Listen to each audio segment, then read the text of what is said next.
I want to tell to athletes beginning which want to begin the training that if you want to have joy from training, it's okay, it's normal goal. It's normal goal. Somebody can said, "Oh, I haven't enough time to train. I cannot get top goals. I training only for joy. Yeah, I training only for joy. Yeah. Joy is normal goal. It's okay. Training for joy, normal goal. Great. But you must training for joy. And I saw athletes. They want to get top goals. They training very hard, but they cannot because their training have not system and have not goals, correct goals in their mind. They only thinking about I should train hard, I should train more, I should train hard, I should train more, and it was their goals, and so they get a result. Injuries, ill, sick, overtraining, and so on. Because they're miserable. Yeah. They're miserable. Yeah, so they get what they want. They want to train hard. Yes, you get it. Right, make it hard. Yeah, that's brilliant, and that's great for kind of because obviously kind of 99.9% of people who do triathlon aren't competing at the Olympics, and they're not doing this, and it's all about the joy of achievement and progress. And actually, without responsibility and perception, there's no progress. And progress, no joy as well. Yeah, well, progress is happiness, isn't it? Of course. You're growing and you feel great. Yes. I think that athletes in triathlon get joy in all levels, because person which not get joy from training are not going into triathlon. They're going to do other things. They play basketball or football or so on. Sure. In triathlon, person come only if he get joy from this kind of exercise. Yeah. Great. So it's possible to have joy 95% of all your training jobs. Yeah, great. Yes. And only 5% you must sometimes move. Get uncomfortable and make it hurt. Yeah. So 5% of the time it needs to be hard. It's very hard training when you should change something. Other 95% it's joy, but all 100% you should be concentrate on that thing which you do. Sure, and increase your level of perception of what's happening in the moment. Yes, because we have now a small problem. A lot of athletes like music, and they're running and riding with iPods and phones, music. Yes, and this is a big question. What do you like more, music or training? If you like music, listen. But why you must do it during training? During training, you should listen yourself, on nature around you. But music can help you to make good emotion in the beginning of the training. You have hard day in your office. You come to the training. You need some help to motivation and for emotion. But if you listen all time music, you can't listen yourself. Sure, and you can't perceive what's happening. Yes, and if your body is running, your emotion listen music, your mind is out, nothing result. Great. No, nothing result. I understand, sure. I understand.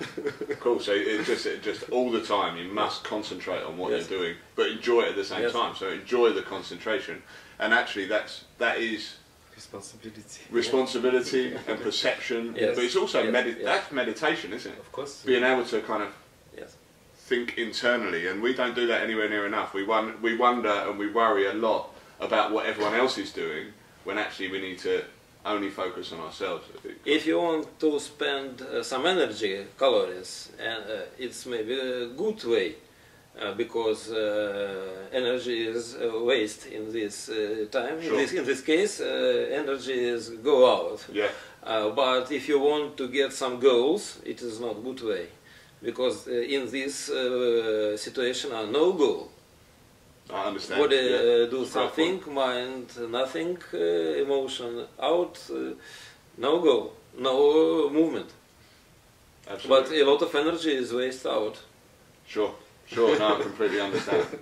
So, Dr. Romanov, I'm about to sum this up in a nutshell, but kind of, have you got one more thing to add? I guess to put one more emphasis on how it should be lined up in the hierarchical relationship, you know. So every part of things we discuss here is every one of these important thing, you know. Sure. But they are not separate things; they are together. Mm-hmm. But between them exists a relationship, what we call hierarchical relationship, and we have to understand what is not on the top, what is on the bottom. Mm-hmm. Each part of this is like, what is more important, legs or head, you know? Yes, but legs, It's hard to argue either way, right? right, but legs without head will not know where to run. Sure. So these things exist as well. So perception is the top thing, and then it goes down to what we call training loads and training intensities, you know. Mm-hmm. They never should be on the top, never. Because perception is defined how much in fast or how much kilometers we have to do, you know. Sure. But quality of these things become when we perceive what we do. And this hierarchy is an incredible important structure of the world. And it's not only related with sport, it actually comes to everything, you know. I read basically every single great thinker from Chinese ancient time, like Confucius or Lao Tzu or Zhuangzi and Aristotle, Greeks, you know, Mm-hmm. Romans, it doesn't matter. Every one of them told life is just a perception Sure. and change. It's time to start listening. Yes, Yeah. right. So not to accept this reality as a very convincing reality, it's kind of silly and miss it, you know. But unfortunately I see many people who are missing these things. Among them have been my students as well, Sure. whom I try convince and never was able to convince them, because for them just simple thing like, what is a triathlon? They would say, just swim, bike, run. It's the wrong attitude. Mm-hmm. It's a life. Yeah. It's a new perception. Sure. It's something what will enhance you, not only in sport and your health condition, but beyond of this. But they don't want to see that beyond of these things. Yeah. They just want to see in this strict frame, swim, bike, run. That's it. And when you say beyond, you're talking primal needs. Yes, for, right. Yeah. like, What I say, it's a movement what they do there. You know, Mm. it's like, are we animals? Sure. We are not, right? Yeah. So why we should come to that point with such a primitive approach, you know? We have to understand the complexity of this world and accept this and embrace, but not do opposite. And Sure. profanation is not good thing at any time, at any positions and any approach what we do in life. I understand. So it's a difficult part, of course. Yeah. And it's responsibility to see world like that. Yeah. And it's in some ways it means you just got, it's harder because you have to connect to the moment and be in the moment. Of course. And not only focus on numbers, how long, how far, how fast, Of course. but on what's happening right then, right in the moment. Numbers of this kind never define great athlete, you know. Sure. It was many times approached in history and failed. I could go back in history and bring up many these examples, which will definitely show that it didn't stay because it was mistake. Yeah. And it misleading thing, you know, it kills not directly but indirectly many careers, you know, Yeah. including English people such as Ron Hill, for example, which is bright marathoner, world record holder, who had basically one season of this kind of that kind of level of performance. Yeah, he burned out, you know. And then Bradford, whom I remember from that time, you know, only athlete what I do remember who could sustain through a career, it was Seb Coe, you know. Sure. And this is what my respect to him, you know. But there are, his father was incredible man who was behind him, you know. You probably know the history, right? Sure. That his father was just an engineer, but when he saw how talented his own son, he decided to take this destiny. His father was writing about training. He was an incredibly smart man and a very wise man.